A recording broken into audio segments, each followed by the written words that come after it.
어머니 잘못했어요. 한 번만 용서해 주세요. 민정의 무릎이 내 발끝 바로 앞에서 떨리고 있었습니다. 두 손을 꽉 쥔 채 숨을 몰아쉬며 울먹였죠. 진짜 그럴 생각 아니었어요. 다 성우 오빠가 시킨 거예요. 저는 무서워서 그저 따라간 것뿐이에요. 한 번만 용서해 주세요. 그 아이의 목소리는 거짓인지 절박함인지 이 순간만큼은 분간조차 되지 않았습니다. 나는 아무 말도 하지 않았습니다. 그저 조용히 그 떨리는 어깨와 흐트러진 머리카락을 내려다볼 뿐이었죠. 그리고 속으로 중얼거렸습니다.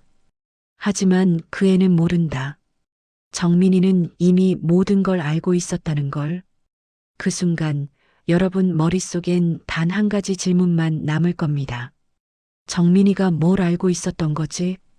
여러분께 작은 부탁 하나 드립니다. 구독과 좋아요는 무료입니다. 그 한 번의 클릭이 여러분 마음에도 조용한 위로와 풍요로움을 가져다 줄 거예요. 제 이름은 박정숙입니다.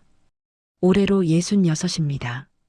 남편은 10년 전 세상을 떠났고 지금은 혼자 살고 있죠. 제게는 아들이 하나 있었습니다. 이름은 정민이. 33에 결혼했고 결혼한 지 석 달 만에 세상을 떠났습니다. 교통사고였어요. 갑작스러웠습니다. 너무 갑작스러워서 저는 한동안 믿을 수가 없었죠. 장례식장에서도 화장터에서도 납골당에 뼈를 안치할 때도 이게 진짜일까, 꿈이 아닐까 하는 생각만 들었습니다. 하지만 현실이었습니다. 제 아들은 정말 떠났고 이제 이 세상에 없었어요. 그리고 며느리 민정이가 남았습니다. 결혼한 지 한 달 만에 미망인이 된 그 아이. 처음엔 그 아이가 불쌍했습니다. 28배 나이에 남편을 잃었으니까요. 그래서 저는 민정이를 품으려 했습니다. 민정아, 너무 슬퍼하지 마. 이제 우리 둘이서 살자꾸나. 민정이는 제 품에 안겨서 울었습니다. 어머니, 저 어떡해요? 정민 오빠 없이 어떻게 살아요? 괜찮아. 엄마가 있잖니. 우리 같이 살자. 감사해요, 어머니. 그렇게 우리는 한 집에서 지내기 시작했습니다. 100일쯤 지났을 때였어요. 민정이가 말했습니다. 어머니, 저 독립하고 싶어요. 독립? 네. 혼자 살아보고 싶어요. 이대로 계속 의지하면 안 될 것 같아서요. 하지만 괜찮아요. 저 이제 강해졌어요. 정민 오빠도 그걸 원할 것 같아요. 저는 망설였지만 결국 허락했습니다. 젊은 사람이 혼자 살고 싶다는데 뭐라 할 수 있겠어. 민정이는 원룸을 얻어서 나갔습니다. 그때까지만 해도 저는 아무것도 몰랐습니다. 민정이의 진짜 얼굴을, 그 아이가 왜 정민이와 결혼했는지, 그리고 정민이가 무엇을 알고 있었는지, 모든 걸 알게 된 건 그로부터 석 달 후였습니다. 우연히 백화점에서 민정이를 봤을 때, 그 아이가 환하게 웃으며 어떤 남자에게 달려가는 모습을 봤을 때, 그 남자가 누구인지 알게 됐을 때, 저는 그제야 깨달았습니다. 아, 이 아이는 처음부터 거짓말을 하고 있었구나. 그날부터 저는 움직이기 시작했습니다. 조용히 하지만 확실하게 정민이가 남긴 흔적들을 따라가기 시작했죠. 그리고 발견했습니다. 제 아들이 얼마나 착한 아이였는지, 얼마나 바보 같은 사랑을 했는지, 그리고 얼마나 슬픈 선택을 했는지, 모든 걸 알게 된 순간 저는 결심했습니다. 이 아이들을 그냥 두지 않겠다. 그렇게 6개월이 지났습니다. 그리고 오늘 민정이가 제 앞에 무릎을 꿇고 있습니다. 떨리는 목소리로 용서를 빌고 있죠. 하지만 저는 웃고 있습니다. 차갑게, 조용히. 왜냐하면 이제 알았으니까요. 제 아들 정민이가 무엇을 알고 있었는지, 무엇을 지키려 했는지, 그리고 제가 무엇을 해야 하는지, 이야기를 처음부터 시작해 보겠습니다. 정민이와 민정이가 결혼한 건 1년 전 봄이었어요. 결혼식은 소박했습니다. 양가 가족들만 모여서 작은 예식장에서 치렀죠. 민정이는 그날 정말 예뻤습니다. 하얀 드레스를 입고 정민이 옆에 섰을 때 저는 우리 아들 좋은 사람 만났구나 하고 생각했어요. 신혼여행은 제주도로 갔습니다. 사흘 다녀왔죠. 돌아와서는 제 집에서 함께 살기로 했습니다. 신혼집을 따로 마련할 형편이 안 됐거든요. 어머니, 괜찮으세요? 저희가 여기서 살아도? 민정이가 조심스럽게 물었습니다. 괜찮지. 집이 넓은데 뭐. 오히려 좋지. 감사해요, 어머니. 뭘. 우리 이제 가족이잖니. 민정이는 정말 좋은 며느리처럼 보였습니다. 아침마다 일찍 일어나서 식사 준비를 도왔고 집안일도 척척 해냈어요. 정민이한테도 잘했습니다. 오빠, 오늘 회식 있다며? 조심히 다녀와. 응. 늦을 것 같아. 괜찮아. 기다릴게. 다정한 부부였습니다. 보기 좋았어요. 하지만 한 달쯤 지났을 때부터 뭔가 이상한 점들이 보이기 시작했습니다. 작은 것들이었어요. 아주 작아서 처음엔 그냥 넘어갔죠. 새벽에 화장실에 가려고 일어났을 때 민정이 방에서 불빛이 새어나왔습니다. 아직 안 잤나? 다음 날 물어봤어요. 민정아, 어젯밤 늦게까지 안 잤니? 잠이 안 와서. 핸드폰 좀 봤어요. 그래. 몸은 괜찮고? 네, 괜찮아요. 별일 아닌 것처럼 대답했지만 표정이 조금 굳어 보였습니다. 또 어느 날은 민정이가 전화를 받는 모습을 봤습니다. 거실에 앉아 있다가 전화가 오자 급하게 방으로 들어가더군요. 문을 닫고 작은 목소리로 누군가와 이야기했습니다. 30분쯤 지나서 나왔을 때 얼굴이 창백했어요. 민정아, 무슨 일 있니? 아니에요, 어머니. 친구 전화였어요. 표정이 안 좋은데? 아니에요. 괜찮아요. 웃으려 했지만 눈빛이 불안해 보였습니다. 그리고 또 한 번. 민정이가 백화점에 간다기에 저도 같이 가겠다고 했어요. 어머니도 가실 거예요? 응. 나도 살 게 좀 있어서. 그럼 같이 가요. 백화점에 도착해서 각자 볼일을 보기로 했습니다. 어머니, 저 이쪽 좀 볼게요. 나중에 만나요. 그래. 1시간 후에 1층에서 보자. 민정이가 어디로 가는지 슬쩍 봤습니다. 명품관으로 가더군요. 명품을 볼 돈이 있나? 궁금해서 멀찌감치 따라가 봤습니다. 민정이는 한 매장 앞에 서서 한참 동안 쇼윈도를 바라봤어요. 가방이었습니다. 가격표를 보니 300만 원이 넘었죠. 민정이는 그 가방을 오래도록 바라보다가 한숨을 쉬고 돌아섰습니다. 그 뒷모습이 왠지 슬퍼 보였어요. 하지만 동시에 이상했습니다. 정민이 월급으로는 저런 가방을 살 수 없을 텐데 왜 저렇게 집착하는 거지? 그날 이후로 저는 민정이를 조금씩 관찰하기 시작했습니다. 의도한 건 아니었어요. 그냥 자연스럽게 눈이 가더군요. 그리고 발견했습니다. 민정이는 자주 불안해했습니다. 핸드폰을 볼 때마다 표정이 굳었고 누군가에게서 문자가 올 때마다 손이 떨렸어요. 밤에는 잠을 설치는 날이 많았습니다. 새벽마다 부엌에 물 마시러 나오는 모습을 여러 번 봤죠. 민정아, 괜찮니? 요즘 잠을 못 자는 것 같은데. 아니에요, 어머니. 그냥 생리전이라 그래요. 그래. 몸 안 좋으면 병원 가봐야 해. 괜찮아요. 곧 나아질 거예요. 하지만 나아지지 않았습니다. 오히려 점점 더 불안해 보였어요. 그러던 어느 날 밤이었습니다. 정민이와 민정이가 방에서 이야기하는 소리가 들렸어요. 저는 자려고 누워 있었는데 목소리가 커져서 들리더군요. 민정아, 도대체 무슨 일이야? 요즘 왜 이래? 정민이 목소리였습니다. 걱정스러운 어조였죠. 아무것도 아니야. 그냥 좀 피곤해서 그래. 피곤한 게 아니잖아. 매일 밤 잠도 못 자고 전화 올 때마다 숨고 나한테 말해봐. 무슨 일이야? 아무것도 아니라니까. 민정이 목소리가 날카로워졌습니다. 왜 자꾸 캐묻는 거야? 짜증나. 내가 남편이잖아. 걱정돼서 그러는 거야. 걱정은 무슨 그냥 내버려둬. 민정아, 싫어. 나 혼자 있고 싶어. 문이 세게 열렸다 닫히는 소리가 들렸습니다. 민정이가 화장실로 들어간 것 같았어요. 저는 침대에 누워서 천장을 바라봤습니다.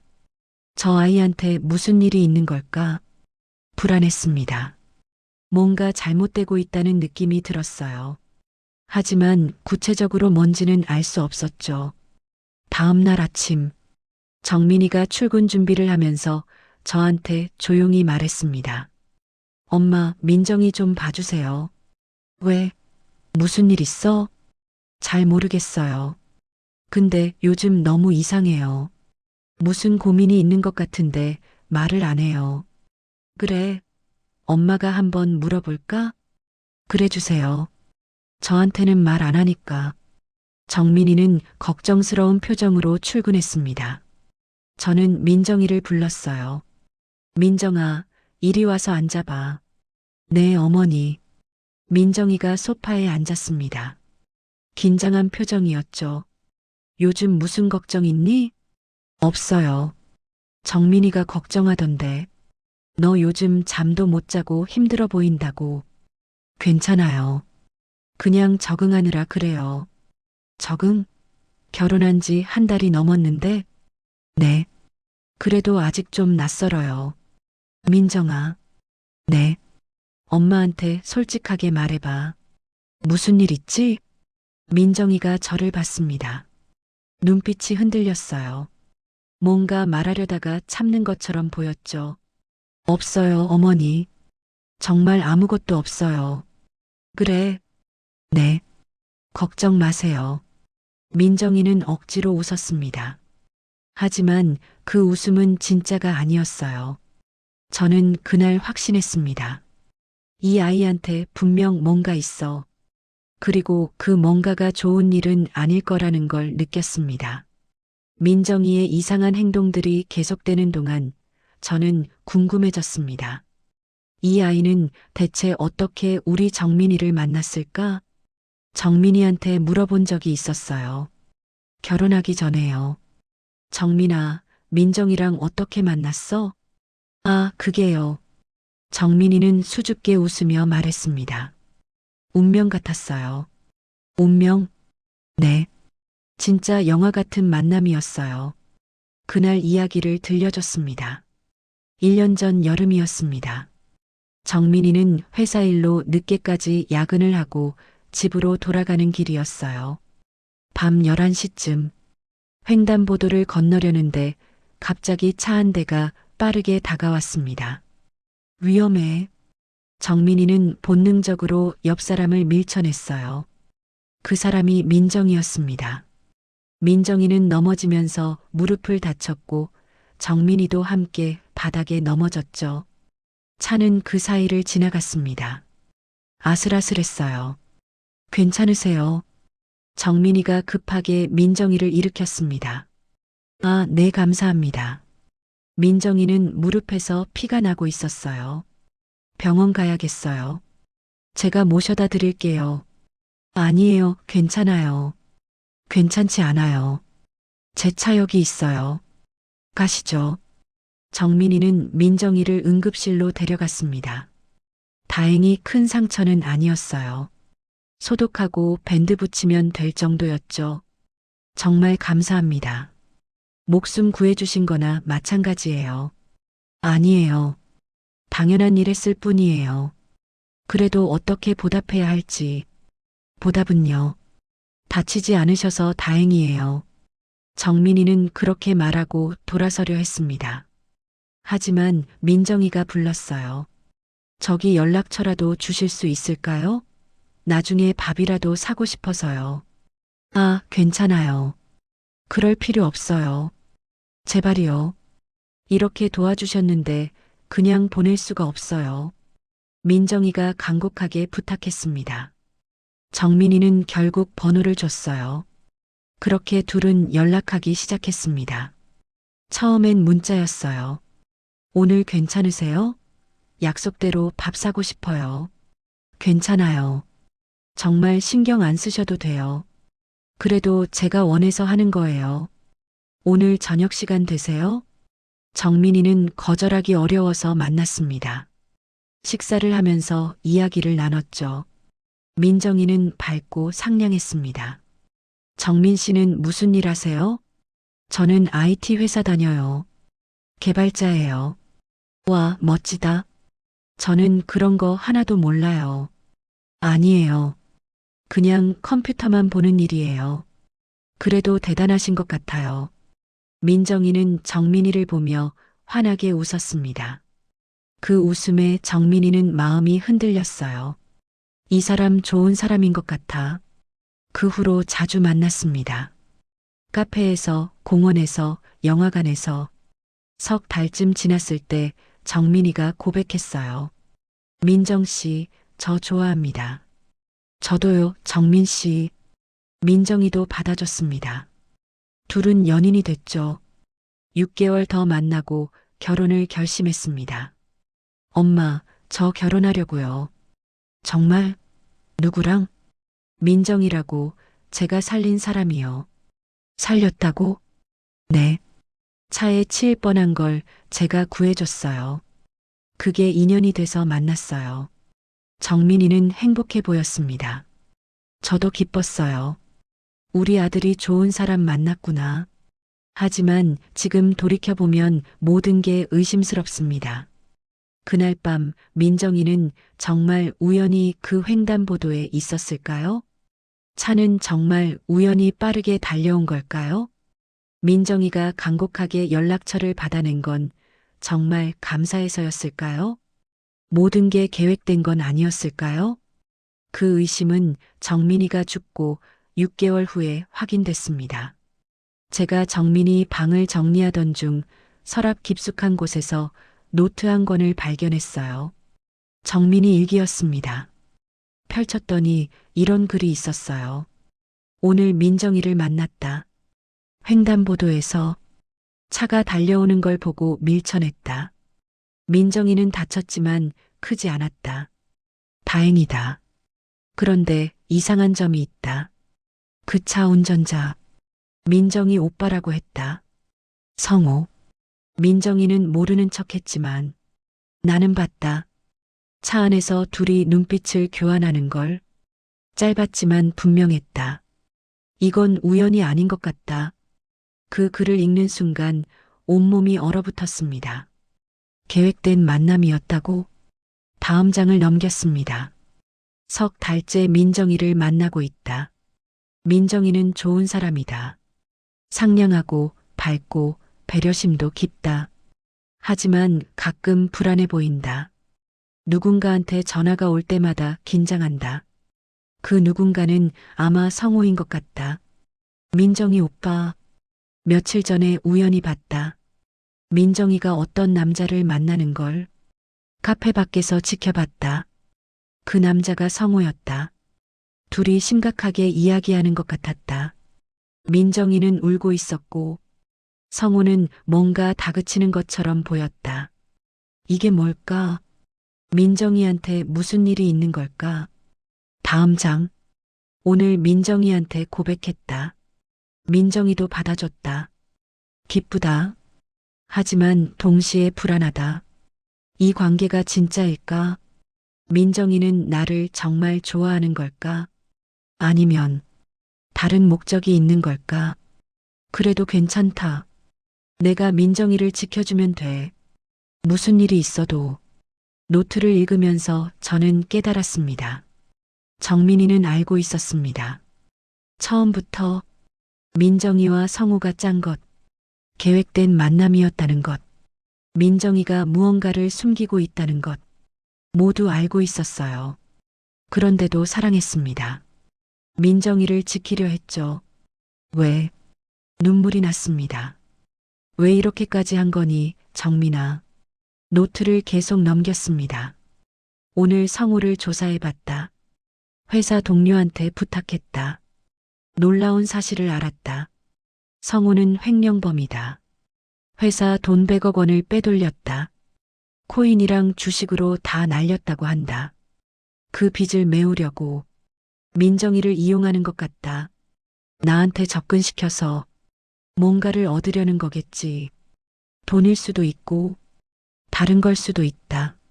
하지만 민정이는 그걸 원하지 않는 것 같다.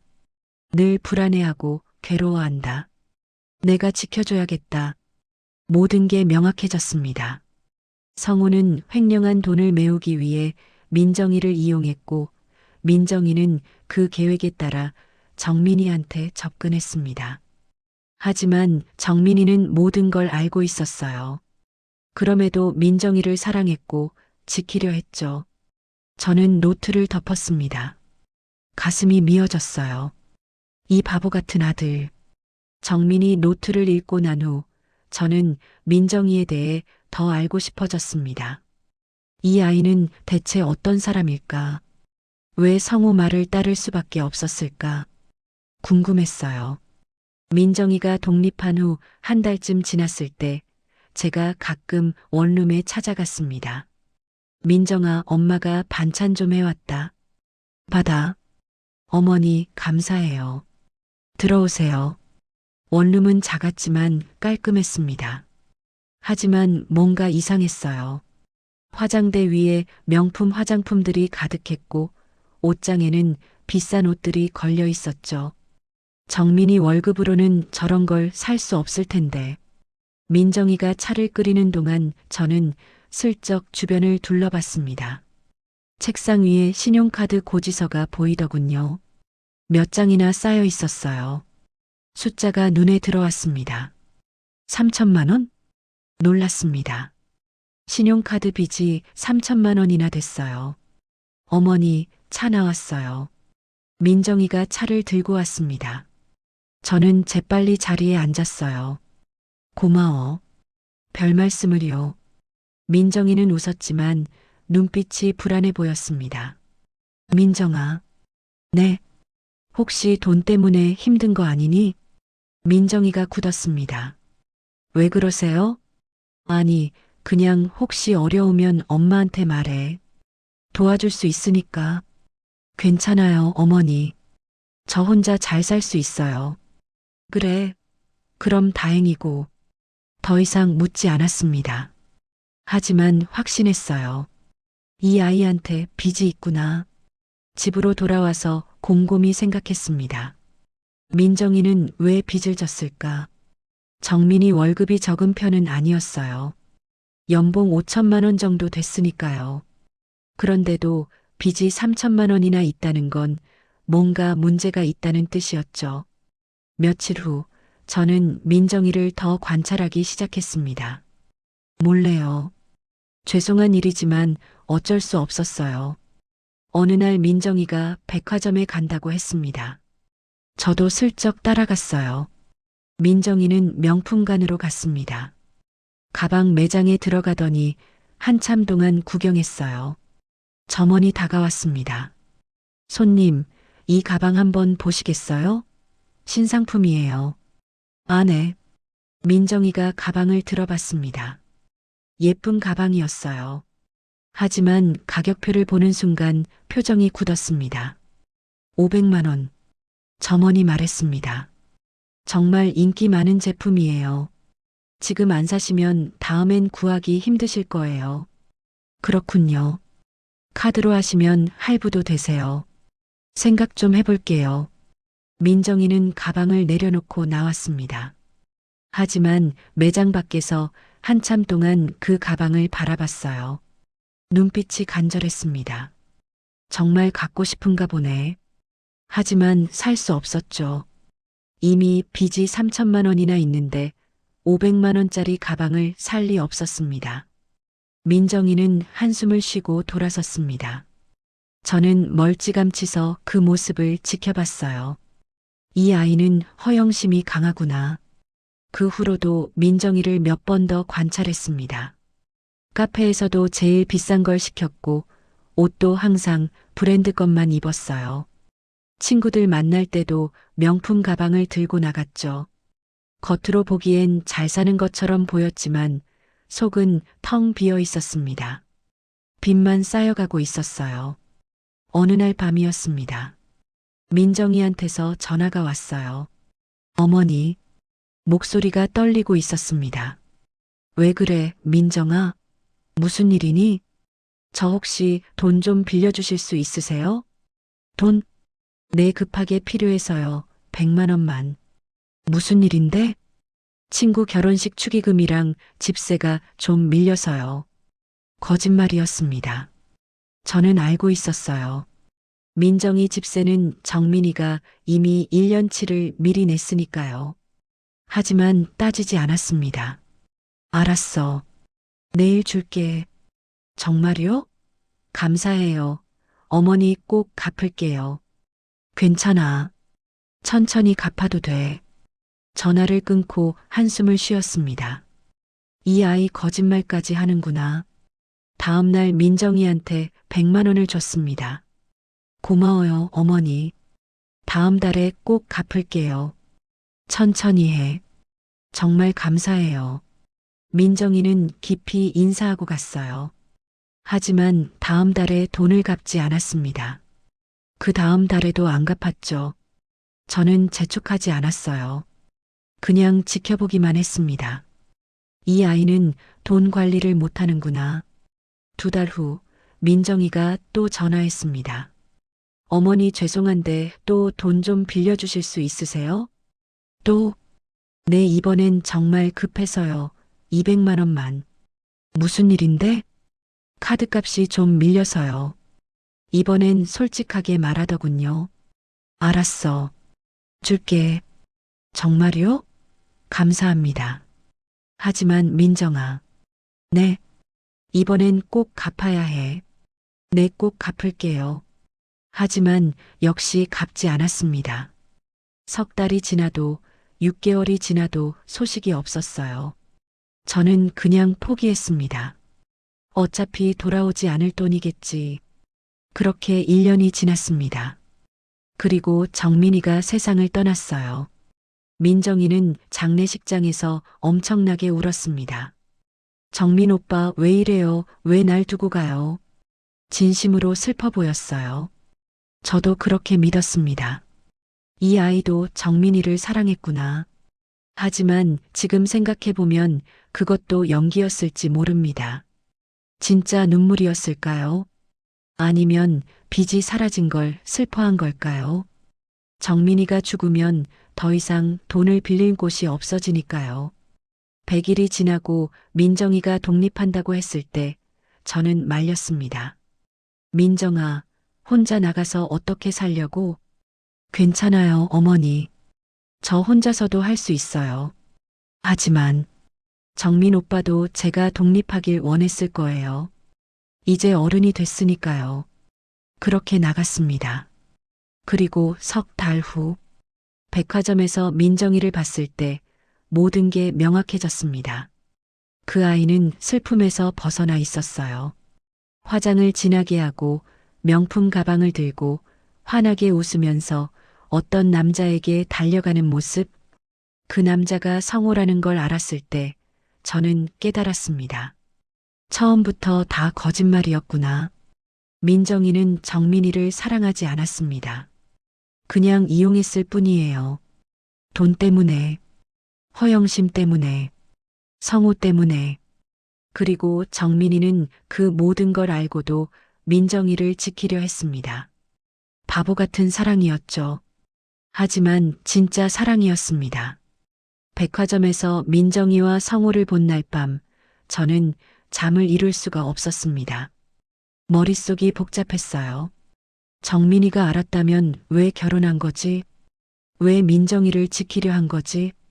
이해할 수 없었습니다. 다음 날 아침 저는 결심했습니다. 정민이 방을 제대로 정리하기로요. 그동안 손대지 못하고 있었거든요. 너무 슬퍼서 들어갈 수가 없었습니다. 하지만 이제는 알아야 했어요. 정민이가 무슨 생각을 했는지, 왜 그런 선택을 했는지. 방문을 열었습니다. 정민이 냄새가 아직도 남아 있었어요. 가슴이 먹먹했습니다. 책상으로 갔습니다. 서랍을 하나씩 열어봤어요. 펜, 공책, 회사 서류들. 평범한 것들 뿐이었습니다. 제일 아래 서랍을 열었습니다. 잠겨 있더군요. 열쇠를 찾았습니다. 책상이 펜꽂이 안에 작은 열쇠가 있었어요. 서랍을 열었습니다. 안에 노트 한 권이 있었습니다. 검은색 표지, 아무 글씨도 없었죠. 펼쳤습니다. 정민이 글씨였어요. 첫 장에 이렇게 적혀 있었습니다. 엄마에게 이 노트를 읽고 계신다면 아마 내가 이 세상에 없을 거예요. 미리 사과할게요. 미안해요, 엄마. 나는 엄마를 걱정시키고 싶지 않았어요. 하지만 이야기는 남겨야 할 것 같아요. 진실을. 민정이에 대한. 손이 떨렸습니다. 정민이가 이걸 남긴 거야? 다음 장을 넘겼습니다. 1년 전 여름 민정이를 처음 만났어요. 횡단보도에서 차가 빠르게 달려왔고 나는 본능적으로 민정이를 밀쳐냈죠. 그때는 진짜 우연이라고 생각했어요. 운명이라고까지 생각했죠. 하지만 며칠 후 이상한 점을 발견했어요. 그날 밤 차를 운전한 사람. 민정이 오빠였어요. 성호. 회사 동료한테 조사를 부탁했어요. 놀라운 사실을 알았죠. 성호는 회사 경리였고 100억 원을 횡령했어요. 코인과 주식으로 다 날렸고 이제 그 돈을 메워야 하는 상황이었어요. 그래서 민정이를 이용한 거예요. 나한테 접근시켜서 뭔가를 얻으려고. 가슴이 답답했습니다. 정민이는 알고 있었구나. 처음부터. 다음 장을 넘겼습니다. 민정이를 3달 동안 만났어요. 겉으로는 좋은 사람처럼 보였어요. 밝고 상냥하고 배려심도 깊었죠. 하지만 가끔 불안해했어요. 전화가 올 때마다 긴장했고 누군가를 만나고 나면 표정이 어두워졌어요. 그 누군가는 성우였어요. 어느 날 미행했어요. 미안하지만 확인하고 싶었거든요. 민정이는 카페에서 성우를 만났어요. 둘이 심각하게 이야기했죠. 성우가 뭔가를 다그쳤고 민정이는 울었어요. 그 모습을 보면서 생각했어요. 민정이도 피해자구나. 성우한테 이용당하고 있는 거죠. 그래서 결심했어요. 민정이를 지켜주기로. 눈물이 났습니다. 바보 같은 아들. 다음 장. 민정이한테 고백했어요. 민정이도 받아줬어요. 기뻤어요. 하지만 동시에 슬펐어요. 민정이가 나를 정말 좋아하는지 확신할 수 없었거든요. 혹시 연기는 아닐까? 혹시 성우가 시킨 건 아닐까? 계속 의심했어요. 하지만 그래도 괜찮았어요. 내가 민정이를 지켜주면 되니까. 언젠가는 민정이도 진짜로 나를 좋아하게 될 거라고 믿었어요. 다음 장. 결혼하기로 했어요. 민정이가 먼저 말했어요. 정민 씨, 우리 결혼해요. 그 말을 들었을 때 기쁘기도 하고 슬프기도 했어요. 민정이가 진심인지 아닌지 여전히 확신할 수 없었거든요. 하지만 결혼하기로 했어요. 이제 법적으로라도 민정이를 지킬 수 있으니까. 성우가 뭘 시키든 내가 막아줄 수 있으니까. 다음 장. 결혼하고 한 달이 지났어요. 민정이는 여전히 불안해했어요. 밤마다 잠을 설쳤고 전화가 올 때마다 떨었죠. 성우한테서 온 전화였어요. 어느 날 민정이한테 물어봤어요. 민정아, 무슨 일 있어? 말해봐. 민정이는 아무것도 아니라고 했어요. 하지만 나는 알고 있었어요. 성우가 민정이를 압박하고 있다는 걸. 아마 돈을 요구하고 있을 거예요. 내 돈을. 그래서 결심했어요. 민정이 몰래 통장을 만들기로. 내 이름으로 된 통장. 거기에 돈을 모으기로 했어요. 언젠가 민정이한테 줄 돈을. 다음 장. 1년 동안 모았어요. 월급의 절반씩 모두 그 통장에 넣었어요. 2천만 원이 됐어요. 충분하진 않지만 민정이가 성우한테서 벗어날 수 있을 정도는 될 거예요. 그리고 건물도 하나 샀어요. 엄마한테 물려받은 재산이 있었잖아요. 3억 원. 그걸로 작은 건물을 샀어요. 월세 나오는 건물. 민정이 이름으로 등기했어요. 민정이는 몰라요. 나중에 알게 될 거예요. 내가 떠나고 나서 그때 민정이가 알았으면 좋겠어요. 내가 얼마나 민정이를 사랑했는지. 그리고 민정이가 성우한테서 벗어나서 행복하게 살 수 있기를 바란다는 걸. 노트를 읽다가 바닥에 주저앉았습니다. 눈물이 멈추지 않았어요. 정민아, 너 정말. 마지막 장을 넘겼습니다. 엄마에게. 이 노트를 읽고 계신다면 아마 엄마는 화가 나 있을 거예요. 이 바보 같은 아들아, 왜 이런 선택을 했니? 하고 말이에요. 미안해요, 엄마. 하지만 나는 후회하지 않아요. 민정이를 사랑했으니까. 진심으로. 민정이가 나를 이용했다는 것도 알아요. 성우가 시켰다는 것도 알아요. 하지만 그래도 괜찮아요. 민정이가 힘들어하는 모습을 보면 가슴이 아팠거든요. 그 아이도 피해자예요. 성우한테 이용당하는. 그래서 지켜주고 싶었어요. 끝까지. 엄마, 부탁이 있어요. 만약 내가 세상을 떠나면 민정이를 좀 챙겨주세요. 그 아이 혼자서는 힘들 거예요. 성우한테서 벗어날 수 있도록 도와주세요. 제발. 이게 아들의 마지막 부탁이에요. 사랑해요, 엄마. 정민올림. 노트를 덮었습니다. 한참을 울었어요. 정민아, 너 정말 바보 같은 아들이야. 하지만 동시에 자랑스러웠습니다. 우리 아들이 이렇게 착한 아이였다는 게, 누군가를 이렇게 진심으로 사랑할 수 있었다는 게, 그리고 결심했습니다. 하지만 엄마는 내 부탁을 들어줄 수 없어, 정민아. 민정이는 내가 생각하는 그런 아이가 아니야. 내가 남긴 사랑을 지키기 위해서라도 엄마는 진실을 밝혀야 해. 그날부터 저는 움직이기 시작했습니다. 정민이 노트를 읽고 사흘이 지났습니다.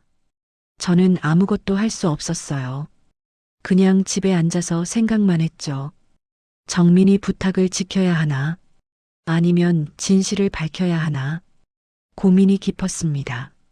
정민이는 민정이를 지켜달라고 했지만 저는 민정이를 믿을 수가 없었거든요. 그 아이가 정말 피해자일까요? 아니면 성우와 함께 정민이를 이용한 공범일까요? 확신이 필요했습니다. 그래서 결심했습니다. 직접 확인해 보자. 100일이 지나고 민정이가 독립한 지 석 달쯤 됐을 때였어요. 우연히 민정이한테서 문자가 왔습니다. 어머니, 오늘 오후에 백화점 가는데 혹시 같이 가실래요? 저는 거절했습니다. 아니야, 민정아. 엄마는 피곤해서 집에 있을래. 그러세요? 알겠어요. 조심히 다녀올게요. 하지만 거짓말이었습니다. 저는 민정이를 따라갈 생각이었어요. 몰래. 오후 2시 민정이가 집에서 나왔습니다. 예쁘게 화장하고 원피스를 입고 명품 가방을 들고 있었어요. 백화점 가는데 저렇게까지 꾸밀 필요가 있나? 이상했습니다. 저는 멀찌감치서 따라갔어요. 민정이는 버스를 탔고 저도 같은 버스에 올랐습니다. 30분쯤 가서 백화점 앞에서 내렸어요. 민정이는 백화점 안으로 들어갔습니다. 저도 따라 들어갔죠. 민정이는 1층 화장품 매장으로 갔습니다. 이것저것 구경하더니 립스틱 하나를 샀어요. 10만 원짜리였습니다. 비싼 걸 사네. 그 다음엔 명품관으로 갔습니다. 가방 매장에서 한참 동안 구경했어요. 점원이 다가왔습니다. 손님, 이 가방 어때요? 신상품이에요. 예뻐요. 한번 매보실래요? 네. 민정이가 가방을 매봤습니다. 거울 앞에서 이리저리 돌아보더니 만족스러운 표정을 지었어요. 얼마예요? 580만 원이에요. 아, 비싸네요. 할부도 가능하세요. 생각 좀 해볼게요. 민정이는 가방을 내려놓고 나왔습니다. 하지만 자꾸 뒤돌아보면서 그 가방을 바라봤어요. 정말 갖고 싶은가 보네. 1시간쯤 돌아다니다가 민정이가 카페로 들어갔습니다. 저도 따라 들어가서 구석 자리에 앉았어요. 민정이는 저를 못 봤습니다. 카페 중앙 자리에 앉아서 핸드폰을 보고 있었죠. 10분쯤 지났을 때였어요. 민정이가 갑자기 환하게 웃었습니다. 손을 흔들면서 누군가를 반기는 모습이었어요. 저는 그쪽을 봤습니다. 한 남자가 걸어오고 있었습니다. 30대 중반쯤 돼 보이는 남자. 정장을 입고 가방을 들고 있었죠. 민정이가 일어나서 그 남자를 맞았습니다.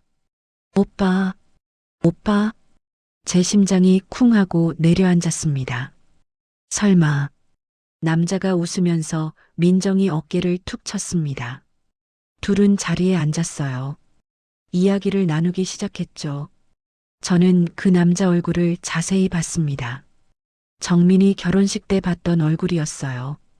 민정이 오빠, 성호. 가슴이 철렁했습니다. 왜 저 둘이 만나는 거지? 민정이는 정민이가 죽고 나서 성호와 연락을 끊었다고 했었어요. 오빠한테 실망했다고 더 이상 만나고 싶지 않다고 했었죠.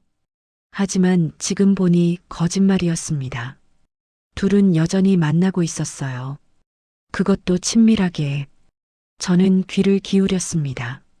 목소리가 희미하게 들렸어요. 오빠, 돈은 어떻게 됐어?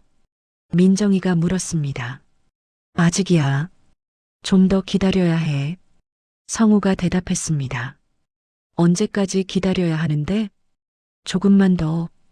곧 처리할 수 있을 거야. 빨리 좀 해. 나도 힘들어. 알아.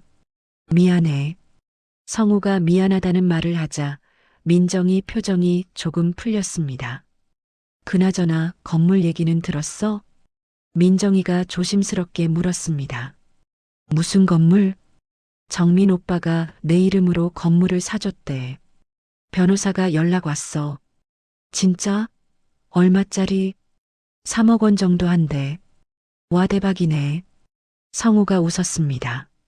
하지만 그 웃음이 섬뜩했어요. 그럼 그거 팔면 되겠네. 응. 그렇게 하려고. 빨리 팔아. 우리한테 필요한 돈이야. 알아. 다음 주에 부동산 갈 거야. 민정이도 웃었습니다. 저는 그 대화를 듣고 온몸이 얼어붙었습니다. 정민이가 준 건물을 팔려고? 그것도 성우한테 돈 주려고? 믿을 수가 없었습니다. 정민이는 민정이가 성우한테서 벗어나라고 그 건물을 준 거였어요. 혼자서도 살 수 있게. 하지만 민정이는 그 의미를 전혀 이해하지 못하고 있었습니다. 그냥 돈으로만 보고 있었어요. 성우가 말했습니다. 근데 시어머니는 뭐래? 아무 말 안 해. 잘 모르시는 것 같아. 다행이네. 눈치채면 귀찮아질 텐데. 걱정 마. 내가 잘 속일게. 그래. 넌 원래 연기 잘하잖아. 후후, 그렇지. 둘이 낄낄거리며 웃었습니다. 저는 더 이상 참을 수가 없었습니다. 자리에서 일어났어요. 카페를 나왔습니다. 밖에 나와서 한참을 서 있었죠. 다리가 후들거렸습니다. 민정이는 처음부터 끝까지 거짓말을 한 거야. 정민이를 사랑한 적도 없고 슬퍼한 적도 없었어. 그냥 이용한 거야. 돈 때문에. 분노가 치밀어 올랐습니다. 하지만 동시에 차갑게 가라앉았어요. 이제 알았어. 민정이 진짜 얼굴을. 그리고 성우도. 이제 응징할 시간이야. 집으로 돌아왔습니다. 정민이 노트를 다시 꺼냈어요. 마지막 페이지를 펼쳤습니다. 정민아, 미안해. 엄마는 내 부탁을 들어줄 수 없어. 민정이는 내가 생각하는 그런 아이가 아니야. 내가 남긴 사랑을 지키기 위해서라도 엄마는 저 아이들을 그냥 두지 않을 거야. 노트를 덮고 서랍에 넣었습니다. 그리고 컴퓨터를 켰어요. 검색했습니다. 횡령 신고 방법, 회사 내부 제보, 증거 수집 방법, 하나하나 읽어 내려갔습니다. 메모했죠. 그날부터 저는 움직이기 시작했습니다. 조용히, 확실하게, 정민이를 위해서 여기서 잠깐 제 얘기를 해야 할 것 같습니다. 민정이도 성우도 몰랐던 사실, 저는 가난한 시어머니가 아니었습니다. 남편이 살아계셨을 때 저희는 사업을 했어요. 작은 건설 회사였죠. 시작은 미약했지만 점점 커졌습니다. 20년 동안 열심히 일했고 회사는 성공했어요. 남편이 돌아가시기 전 회사를 정리하고 부동산에 투자했습니다. 건물 5채, 땅 몇 필지, 주식도 조금, 모두 합치면 500억 원 정도 됐죠. 하지만 저는 그걸 드러내지 않았습니다. 평범하게 살았어요. 작은 아파트에서 검소하게. 정민이한테도 많은 걸 주지 않았습니다. 스스로 노력해서 사는 법을 배우길 원했거든요. 그래서 정민이는 제가 가진 게 별로 없다고 생각했을 거예요. 민정이도 마찬가지였죠. 가난한 시어머니라고 생각했을 겁니다. 하지만 틀렸습니다. 저는 500억 원을 가진 사람이었고 그 돈으로 할 수 있는 게 많았어요. 백화점에서 민정이와 성우를 본 날부터 저는 본격적으로 움직였습니다. 먼저 성우에 대해 조사했어요. 사설 탐정을 고용했습니다. 이 사람에 대해 모든 걸 알아봐 주세요. 회사, 재산, 인간관계, 뭐든지요. 알겠습니다. 일주일 후 보고서가 왔습니다. 두껍더군요. 읽어 내려갔습니다. 강성호, 36세 직업 대한건설 경리부 과장 횡령 금액 100억 원 추정, 횡령 방법 허위 거래처 생성, 가공 계약서 작성, 사용처 코인 투자 80억 원 손실, 주식 투자 20억 원 손실, 현재 상태 회사 감사 전, 아직 발각되지 않음, 예상 시나리오 6개월 내 감사 시작 예정, 발각 가능성 높음. 보고서를 읽으면서 고개를 끄덕였습니다. 정민이가 쓴 대로구나. 성우는 정말 횡령범이었어요.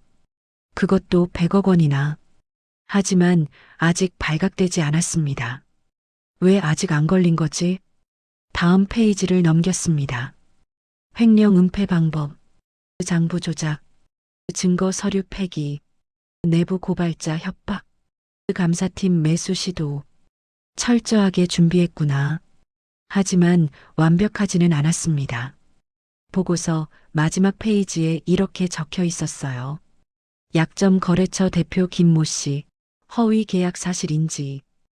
회계사 이모 씨, 장부 조작 의심 중 내부 직원 박모 씨, 불만 있음. 결론 증거 확보 시 기소 가능. 저는 미소 지었습니다. 약점이 있구나. 탐정에게 다시 연락했습니다. 이 사람들 만나서 증언 받아주세요. 돈은 얼마든지 드릴게요. 알겠습니다. 2주일 후 증언이 모였습니다.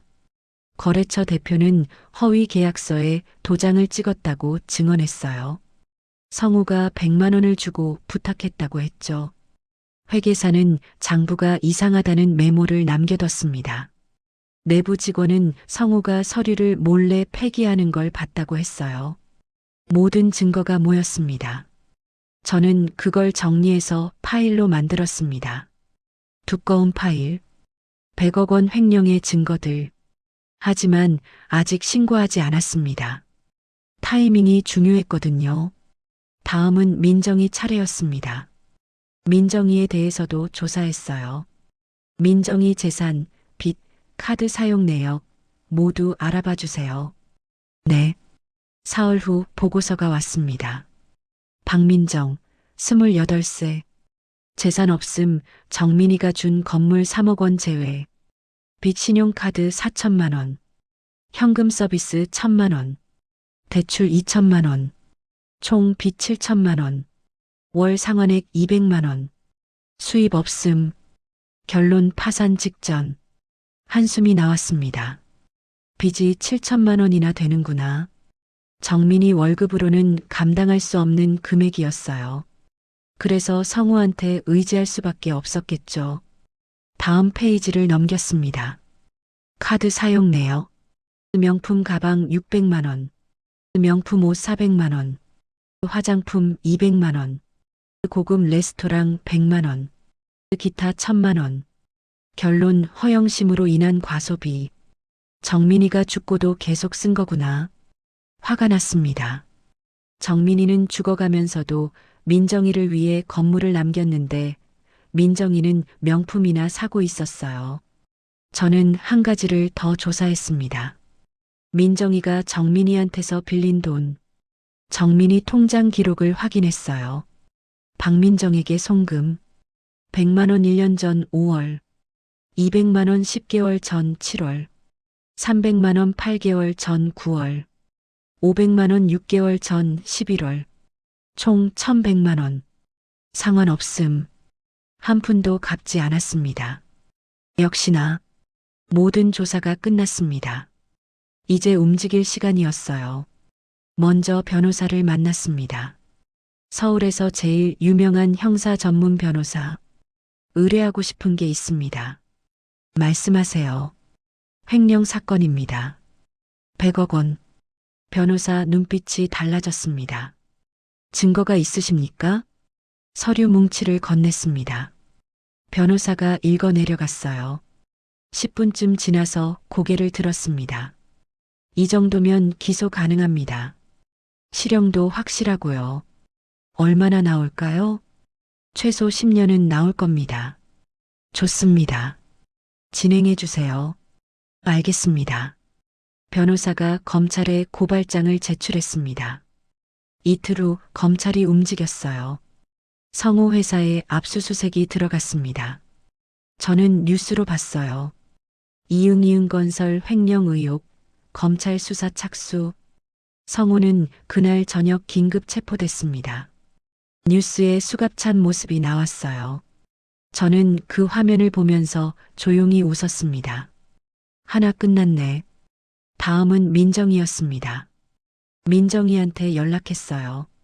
민정아, 엄마야. 어머니. 민정이 목소리가 떨리고 있었습니다. 오빠 소식 들었니? 네. 힘들겠구나. 네. 우리 한번 만날까? 지금이요? 응. 집으로 올래? 알겠습니다. 1시간 후 민정이가 왔습니다. 얼굴이 창백했어요. 앉아. 네. 민정이가 소파에 앉았습니다.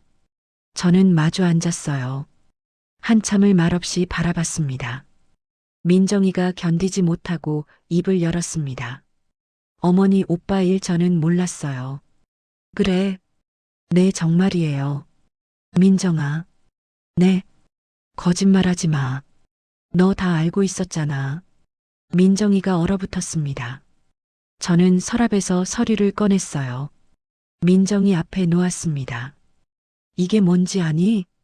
민정이가 서류를 봤습니다. 탐정 보고서였어요. 민정이와 성우가 카페에서 만난 사진, 대화 내용, 건물 매매 계획, 모든 게 적혀 있었습니다. 민정이 얼굴이 하얗게 변했어요. 어머니, 이건 다 알아. 내가 정민이를 이용한 것도, 성우랑 짜고 접근한 것도, 건물 팔려고 한 것도. 아니에요. 그게 아니라 그만해. 제 목소리가 차갑게 식었습니다. 더 이상 거짓말하지 마. 이제 끝이야.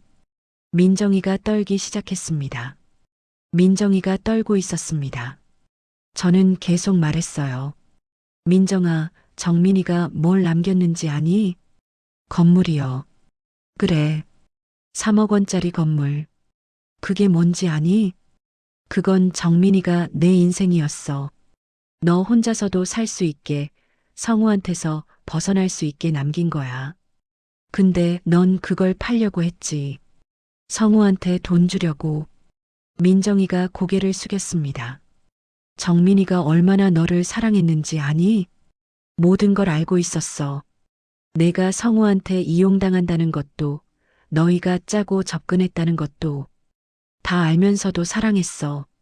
민정이 어깨가 흔들렸습니다. 울고 있었어요. 정민이 노트 읽어봤어. 거기 이렇게 적혀 있더라. 저는 서랍에서 노트를 꺼냈습니다. 펼쳐서 읽어줬어요. 민정이를 지켜주고 싶다. 무슨 일이 있어도 이렇게 적혀 있어. 정민이는 죽는 순간까지도 너를 걱정했어. 너 혼자 남겨질까봐, 성우한테 계속 이용당할까봐. 민정이가 울음을 터뜨렸습니다. 미안해요. 정말 미안해요. 미안하다고? 네, 저 정말 잘못했어요. 뭘 잘못했는데? 정민 오빠를 이용한 거요. 사랑한 척한 거요. 그뿐이니? 너 정민이 죽고 나서도 명품 샀잖아. 600만 원짜리 가방. 민정이가 얼어붙었습니다. 카드값도 4천만 원이나 밀렸더라. 어떻게 그렇게 썼니? 정민이가 빌려준 돈 1,100만 원도 한 푼도 안 갚았고? 죄송해요. 죄송하다고 끝나니? 제 목소리가 높아졌습니다. 정민이가 너 믿고 준 건데 넌 그걸 배신했어. 정민이 마음을 짓밟았어. 어머니, 나가. 네, 나가라고. 다시는 내 앞에 나타나지 마. 민정이가 벌떡 일어났습니다. 무릎을 꿇었어요. 어머니, 제발 한 번만 용서해 주세요. 용서? 네, 제발요. 다시는 안 그럴게요. 제가 정말 잘못했어요. 민정아. 네. 너 지금 진심으로 미안해서 그러는 거니? 아니면 성우 잡혀가서 무서워서 그러는 거니? 민정이가 대답하지 못했습니다. 정직하게 말해봐. 정민이를 사랑한 적 있니? 한 번이라도? 민정이가 입술을 깨물었습니다. 한참을 망설이더니 작은 목소리로 말했어요. 없었어요. 그 말을 듣는 순간 가슴이 무너졌습니다. 예상했던 대답이었지만 직접 들으니 달랐어요. 처음부터 끝까지? 네. 결혼할 때도? 네. 정민이가 죽었을 때도? 죄송해요. 저는 한참을 민정이를 바라봤습니다. 이 아이는 구제불능이었어요. 민정아, 마지막으로 한 가지만 물어볼게.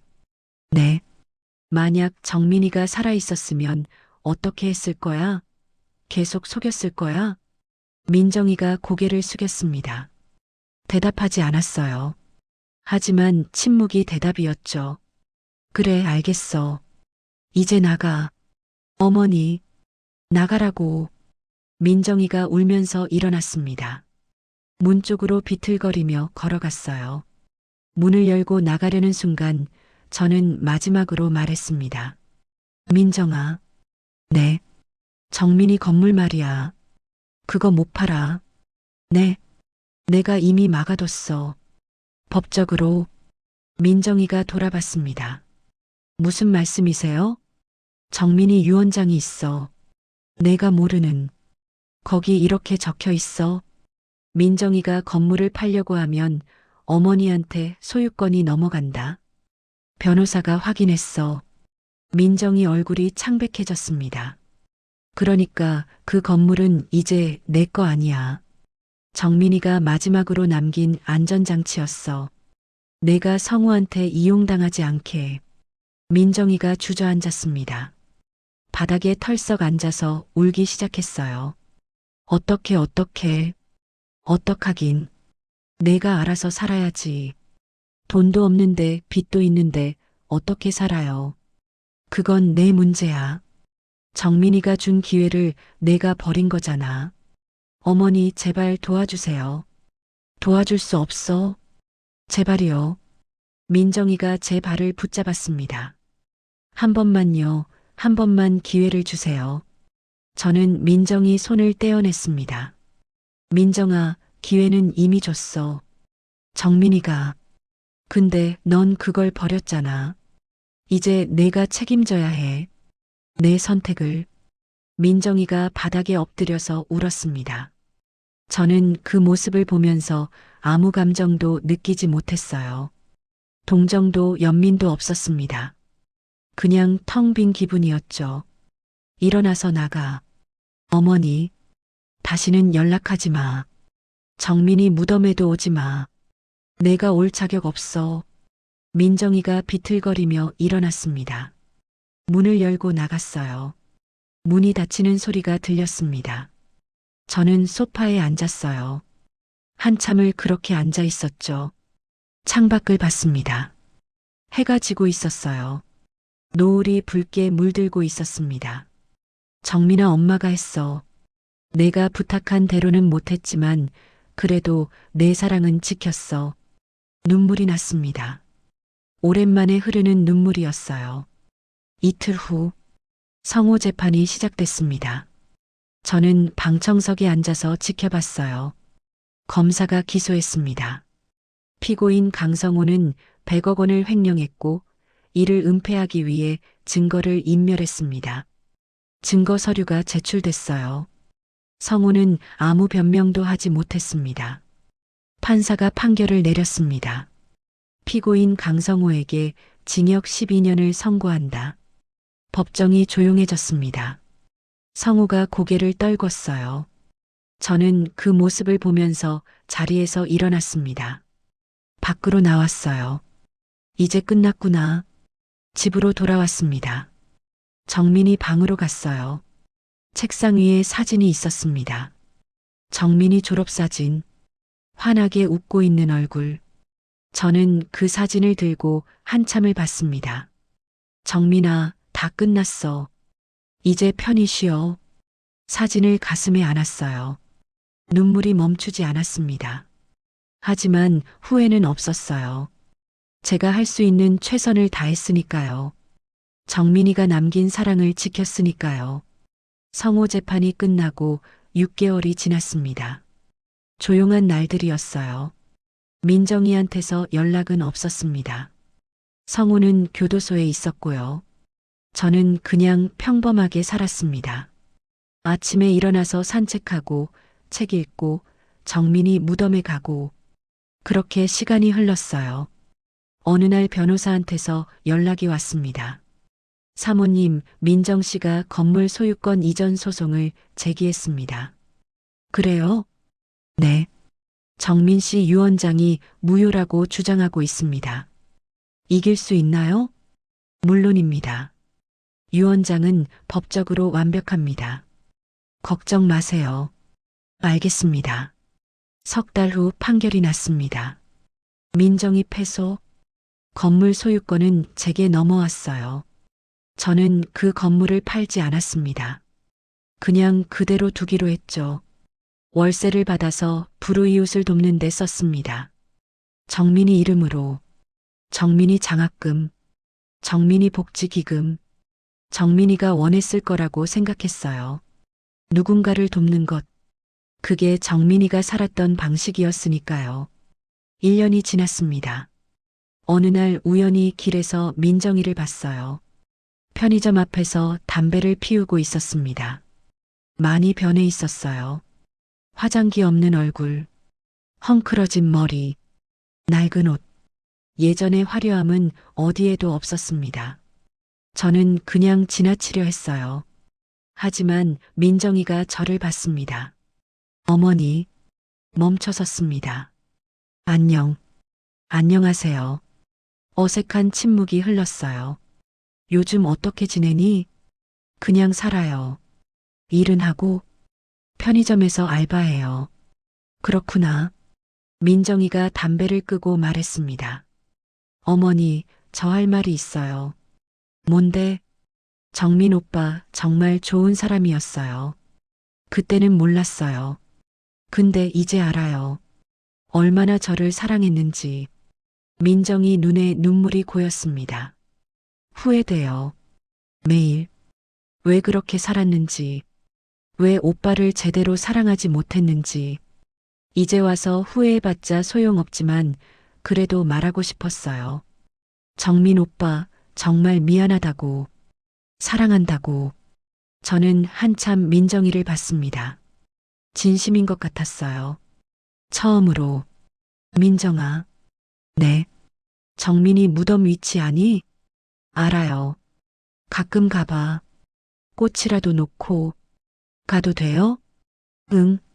정민이가 원할 거야. 민정이가 고개를 숙였습니다. 감사합니다. 그리고, 네. 앞으로 잘 살아. 정민이가 준 기회를 이번엔 버리지 말고. 네. 민정이가 깊이 인사했습니다. 저는 돌아서서 걸어갔어요. 뒤돌아보지 않았습니다. 이제 진짜 끝이구나. 집으로 돌아와서 정민이 방으로 갔어요. 노트를 꺼냈습니다. 마지막 장을 펼쳤죠. 엄마에게 만약 민정이가 정말 후회한다면 용서해 주세요. 한 번쯤은 그게 사랑이니까요. 노트를 덮었습니다. 창밖을 봤어요. 봄이 오고 있었습니다. 나무에 새싹이 돋아나고 꽃이 피기 시작했어요. 정민아, 넌 정말 착한 아들이었어. 끝까지. 저는 미소 지었습니다. 오랜만에 편안한 미소였어요. 그로부터 2년 후, 저는 정민이 이름으로 재단을 만들었습니다. 정민사랑재단. 어려운 사람들을 돕는 재단이었어요. 특히 빚 때문에 힘든 젊은이들을 그들이 다시 일어설 수 있게 도왔습니다. 정민이가 민정이를 위해 하려던 일이었죠. 저는 정민이 대신 그 일을 했습니다. 재단 사무실 벽에 정민이 사진을 걸었어요. 환하게 웃고 있는 얼굴. 방문객들이 물었습니다. 이분이 누구세요? 제 아들이에요. 이 재단을 만든 이유죠. 훌륭하신 분이셨나 봐요. 네. 세상에서 제일 착한 아들이었어요. 그렇게 말할 때마다 가슴이 뭉클했습니다. 하지만 슬프지는 않았어요. 오히려 자랑스러웠죠. 정민이가 남긴 사랑이 계속 이어지고 있었으니까요. 어느 날 재단의 한 젊은 여자가 찾아왔습니다. 도움을 받고 싶어서요. 무슨 일이세요? 빚이 너무 많아서 어떻게 해야 할지 모르겠어요. 저는 그 여자를 상담실로 안내했습니다. 이야기를 들어줬어요. 방법을 찾아줬죠. 그 여자가 돌아갈 때 말했습니다. 정말 감사합니다. 다시 살 수 있을 것 같아요. 힘내세요. 당신은 할 수 있어요. 그 여자가 나가고 저는 정민이 사진을 봤습니다. 정민아, 엄마 잘하고 있지? 사진 속 정민이가 웃고 있는 것 같았어요. 네, 엄마. 잘하고 있어요. 저도 웃었습니다. 지금 저는 70입니다. 정민이가 떠난 지 7년이 됐어요. 아직도 가끔 슬프지만 이제는 괜찮습니다. 정민이가 남긴 사랑이 계속되고 있으니까요. 재단을 통해 도움을 받은 사람들을 통해 민정이는 가끔 정민이 무덤에 갑니다. 꽃을 놓고 한참 앉아 있다가 가죠. 어느 날 우연히 무덤에서 마주쳤어요. 어머니, 왔구나. 네. 요즘 어떻게 지내니? 좋아요. 제과점에 취직했어요. 잘 됐네. 네, 열심히 살고 있어요. 정민 오빠가 원했던 대로. 그래. 그렇게 살아. 민정이가 정민이 무덤 앞에 무릎을 꿇었습니다.